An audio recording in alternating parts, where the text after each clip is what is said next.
एक गांव में एक आदमी और उसकी पत्नी रहती थी। उसकी पत्नी अचानक से बहुत बीमार पड़ गई। मरने से पहले उसने अपनी पत्नी से कहा, मैं तुमसे बहुत प्यार करती हूँ।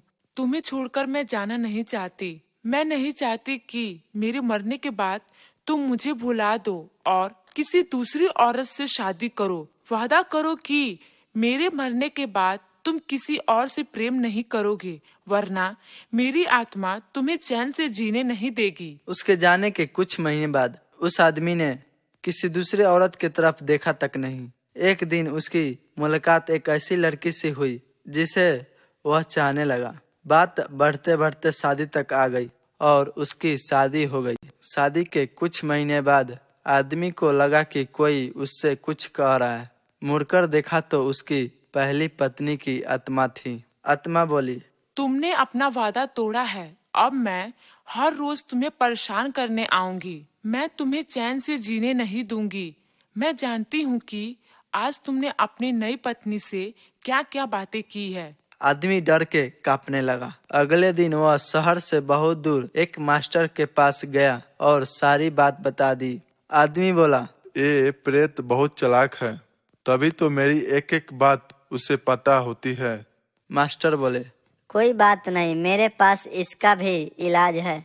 इस बार जब तुम्हारी पत्नी का भूत आए तो मैं जैसा कहता हूँ ठीक वैसा ही करना। उस रात जब आत्मा वापस आई तो आदमी बोला, तुम इतनी चालाक हो कि मैं तुमसे कुछ भी नहीं छिपा सकता, और जैसा कि तुम चाहती हो मैं अपनी पत्नी को छोड़ने के लिए भी तैयार हूँ, पर उसके लिए तुम्हें एक प्रश्न का उत्तर देना होगा, और अगर तुम उत्तर न दे पाई तो तुम्हें हमेशा हमेशा के लिए मेरा पीछा छोड़ना होगा। पत्नी का भूत बोला, मुझे मंजूर है, पूछो अपना प्रश्न।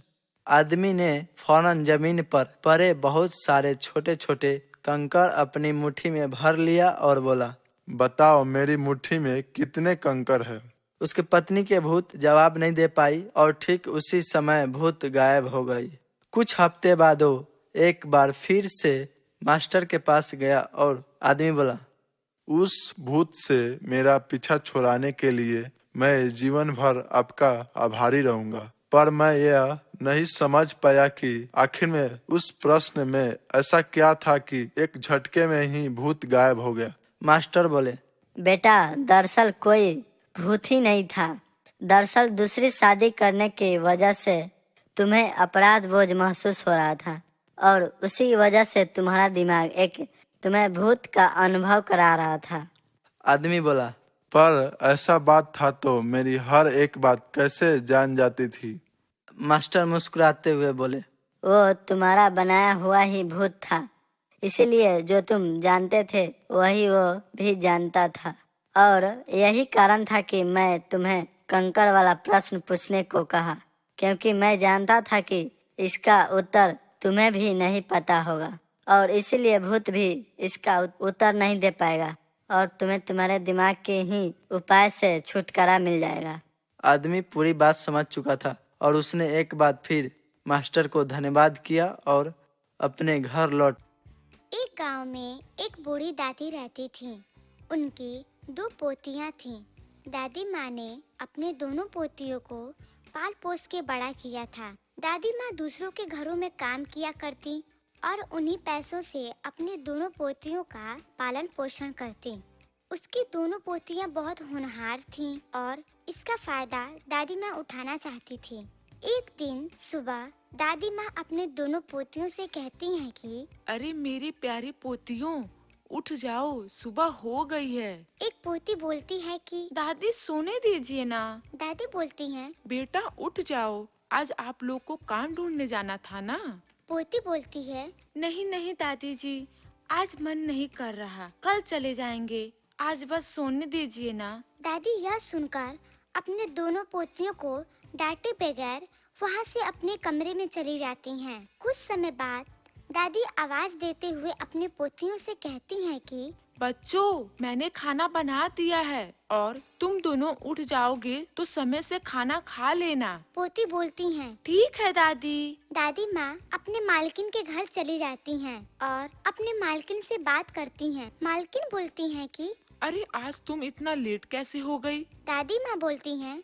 अरे मालकिन जी, आप तो जानती ही हैं कि मेरी 2 प्यारी पोतियां हैं। उनको उठाने में देर हो जाती है। उनके खाने पीने का ध्यान मुझे ही रखना पड़ता है। आज तो वो बिल्कुल भी नहीं उठ रही थीं, इसीलिए मुझे आज आने में देर हो गई। मालकिन बोली। दादी माँ, आप मुझसे बड़ी हैं, इसीलिए आप मुझे मालकिन मत कहा करिए। मैंने आपसे यह कितनी बार कहा है। दादी बोलती हैं कि अब शुरू से यही बोलती आई हूँ, इसलिए अब आपका नाम नहीं लिया जाता है। मालकिन बोली।